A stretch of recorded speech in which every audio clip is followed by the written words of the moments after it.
So hi. Um, my final project is called Pulling People from Paper, a trial of a person-focused finding aid using Manzanar Box 10, Folder 1. So going into this, I know all semester we've really been talking about pulling people from the actual case reports and the cards.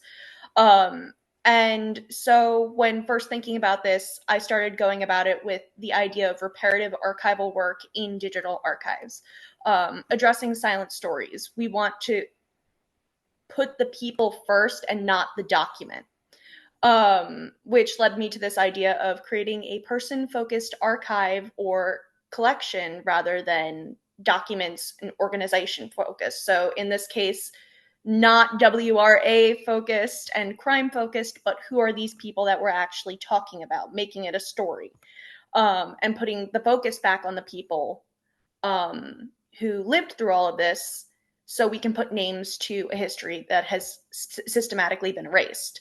The target audience for all of this would be the descendants of incarcerated peoples or the survivors of the internment camps and the incarceration camps. So obviously, problem, we have to find the people in the documents, which calls for a name-based finding aid, which requires a deep read or a close reading of every single page in the document. So because this is a big task for one person to do, I took a folder rather than an entire box.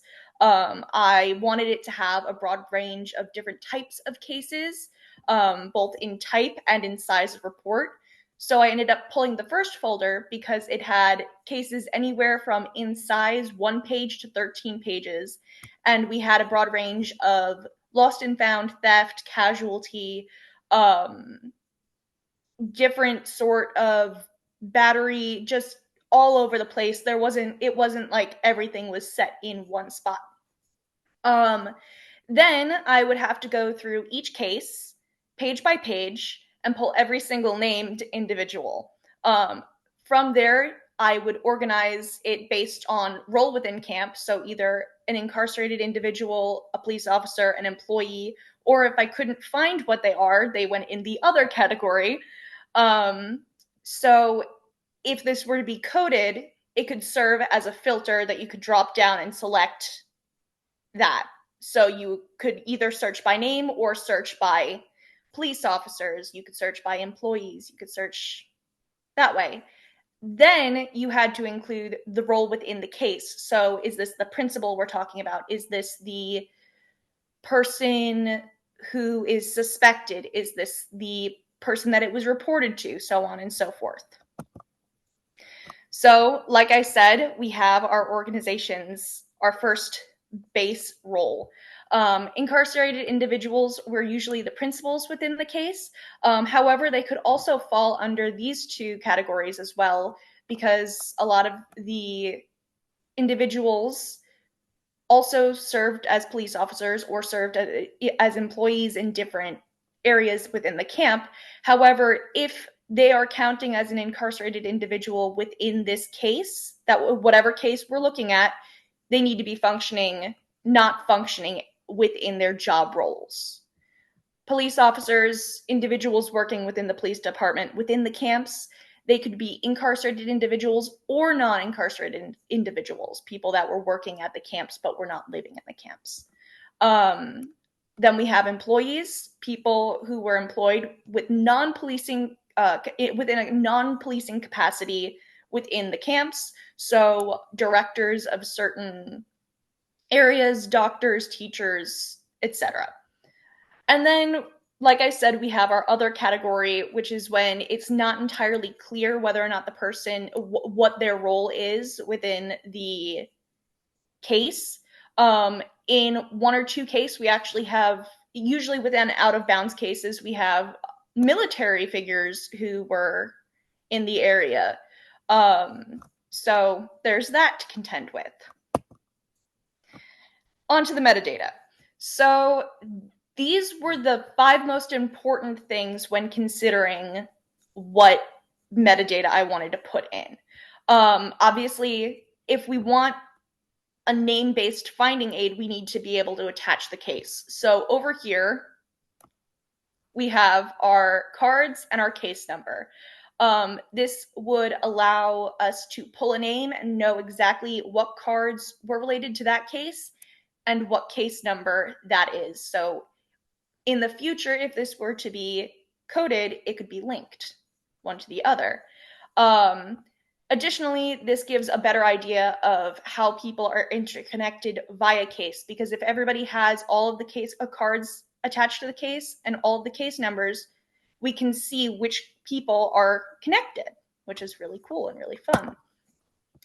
Additionally, all of them had case type, case classification, and role.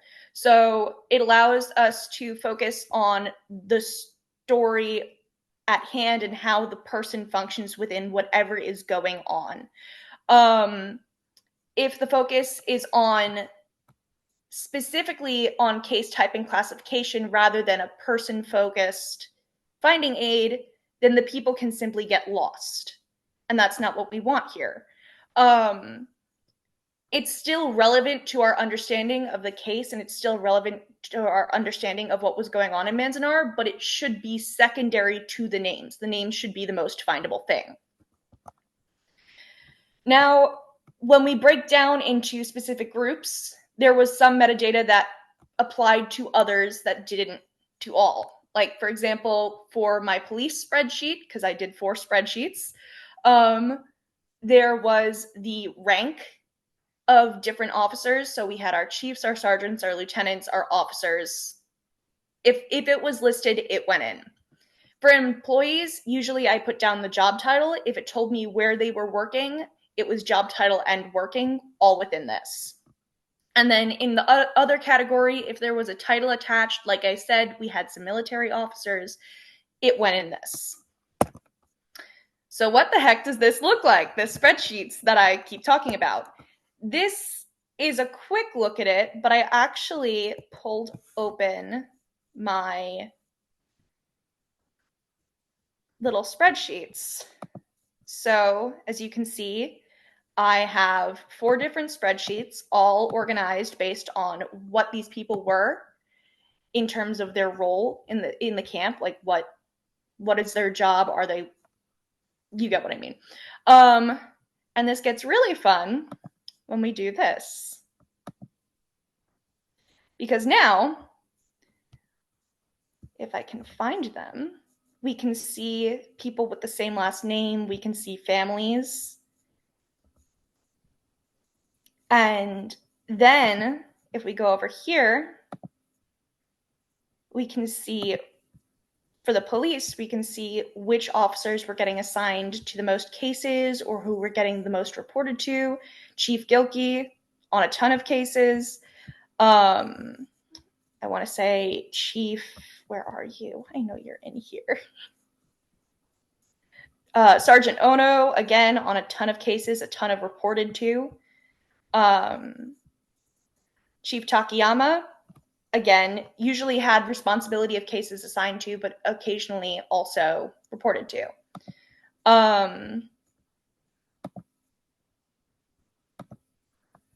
And then we can see who our assistant project directors were. We could see who our project directors were. We could see who certain doctors were, Morris Little. We could see, like I said, project directors. Yeah. And then I'll do it again for the sake of continuity. I will filter this as well. But you can see throughout, we have the person. We can see what their title was if they had one. We could see what was going on, what their role was, and then additional information.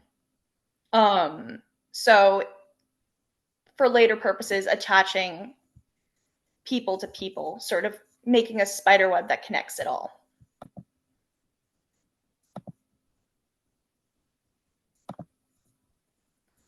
Cool, it didn't go to the end.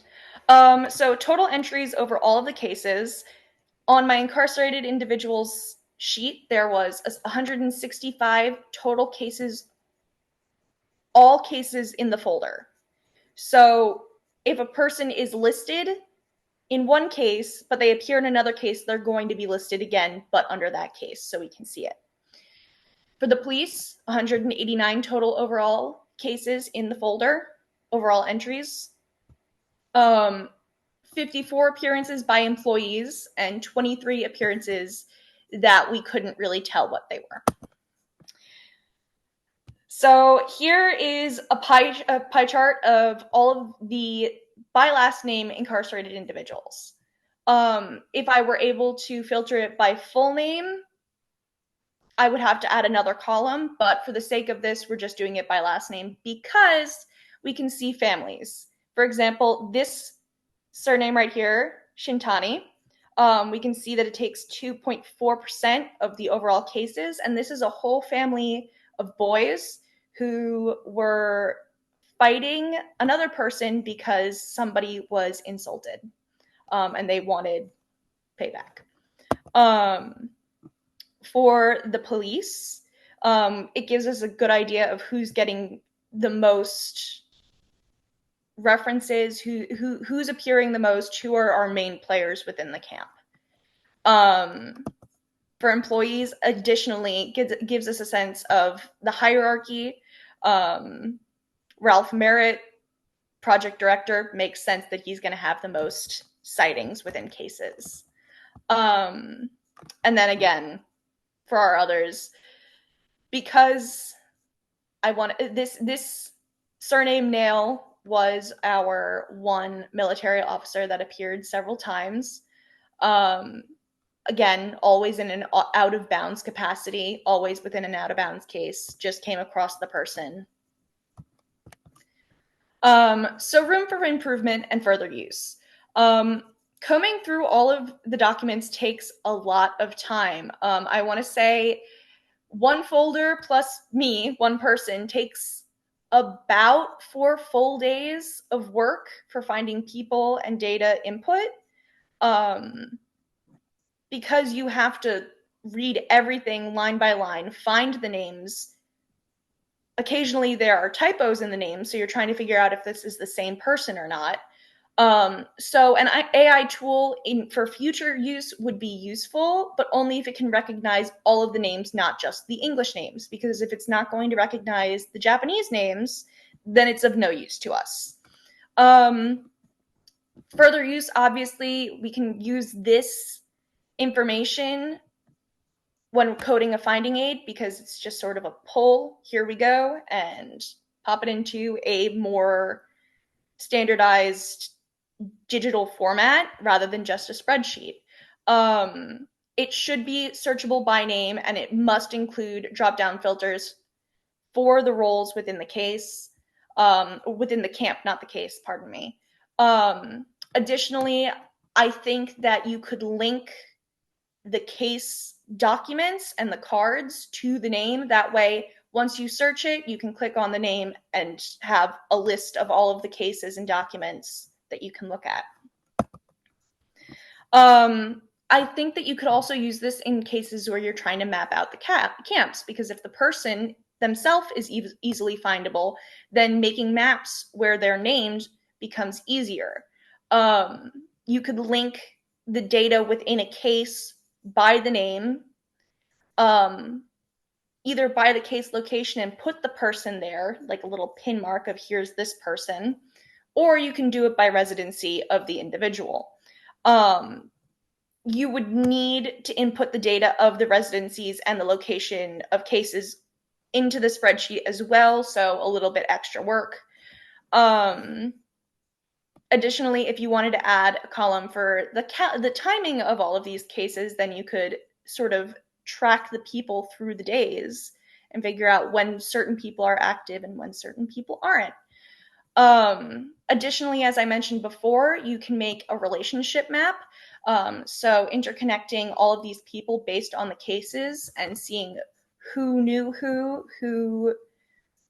what police officers were going and handling what cases, what people were reporting other people, or were involved in the same case together, gives us an idea.